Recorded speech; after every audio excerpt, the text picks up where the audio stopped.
Hey Tom, AJ, hey Sue, how's everybody doing today? Doing well. I'd like to use the balance of my time this morning to reconstruct, if you will, the journey that has led us to Chicago State on Saturday, March 20th for this conversation about a black agenda in the era of Obama in a so-called post-racial America.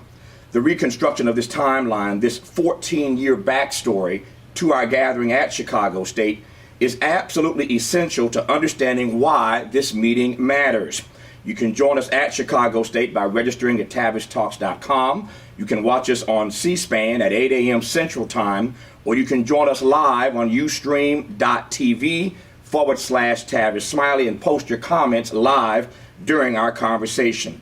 14 years ago in 1996, we aggressively and unapologetically started to engage in a politics of advocacy and direct action.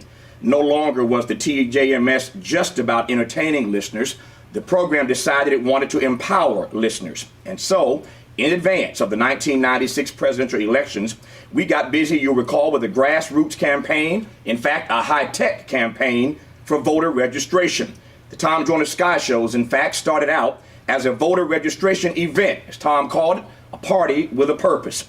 Bill Clinton, as you recall, was easily reelected that year, 1996. But by the time we got to the end of his second term in 2000, we had realized a few things. The polls indicated that most black folk thought Bill Clinton had done, on balance, a pretty good job as president. I say on balance because Clinton had failings as well. He abandoned Lonnie Guinier after nominating her to a top Justice Department post. He signed the crime bill, which legalized this racist 100-to-1 crack to powder cocaine discrepancy, which, as you know, led to mass incarceration of black men and women, I might add. He presided, in fact, over the fastest growth of the prison industrial complex on record. He signed the so-called welfare reform bill, which caused the husband of the great freedom fighter, Marion Wright Edelman, Peter, to resign in protest from the Clinton administration. But most damning, Clinton moved too slow, by his own admission now, getting into Rwanda, where ethnic cleansing was underway between the Tutsis and the Hutus. Now, since most all of my Tom Joyner Morning Show commentaries are published in 2 books and a box set, my commentaries holding Clinton accountable on these and other transgressions are readily available.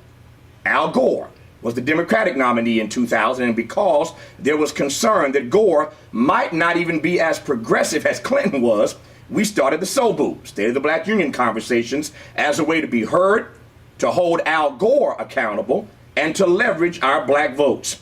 Bush goes on to win that election, and you know what happens next. Tax breaks for the rich and the lucky, no bin Laden in Afghanistan, no WMDs in Iraq. The torture of prisoners in violation of the Geneva Conventions, lying to Congress, spying on the American people, flying over New Orleans. Y'all remember the Bush years. And as a parting gift, he bequeathed to President Obama the worst recession since the Great Depression. We kept on meeting every year in February to hold Bush and all other leaders accountable to the best interest of black people, indeed, the best interest of the nation. It was during the Bush years then that we started discussing and eventually produced a text called The Covenant with Black America. In no uncertain terms, the book was unapologetically a black agenda, to which we all agreed that we would hold all candidates accountable who were running for the White House in the coming election of 2008. We were in such agreement in Black America on that issue, about this black agenda, that it went to #1 on everybody's bestseller list and stayed there for weeks. In fact, the Reverend Joseph Lowry, who gave the benediction at Obama's inauguration, was the one who suggested during that symposium live on C-SPAN that we call it a covenant. Covenant, not merely a contract with Black America. Indeed, if you go to your bookshelf later today, pick up your copy of the Covenant, dust it off, you'll see inside a whole bunch of black leaders who were then calling for a black agenda, but they're saying something a little bit different now. Read the text for yourself. And for the record, Mr. Obama was not even in the U.S. Senate when the covenant was created, much less a candidate for the White House. Wasn't on the national scene at the time. And so this accountability document, the covenant, could never have been about singling him out or holding him to a higher or different standard. This argument, my grandfather might say, is about as weak as pre-sweetened Kool-Aid. We put out a second text, the covenant in action, to show people how to take the black agenda laid out in the covenant and put it, well, into action.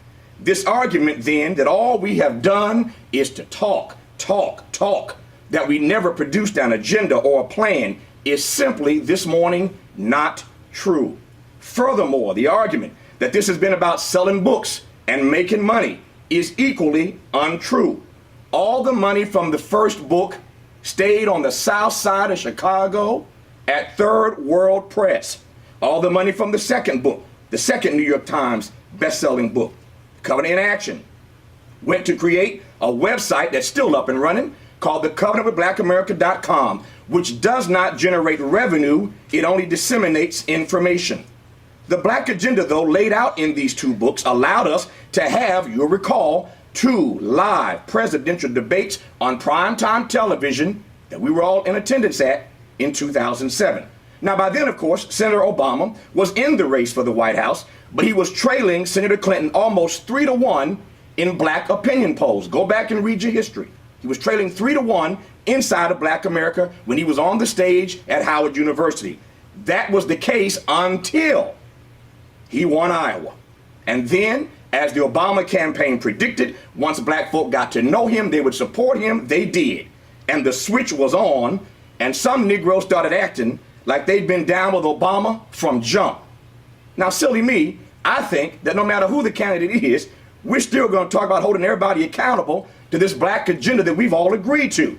Silly me, because what I heard was, move, B, get out the way, get out the way, get out the way. And so by the time we get to the final book in this trilogy, Accountable, Negroes have done a 180-degree turn on this black agenda, and nobody seems interested in that conversation. And so that particular book, Accountable, doesn't get anywhere near the New York Times bestseller list. Now, what's been funny for me is to look at the names printed in the back of the Covenant book. People who supported that accountability agenda, that black agenda back in the day, and through this radio program. You sent in your ancestors' photos for the cover of the book. You sent in your baby photos for the cover of the book.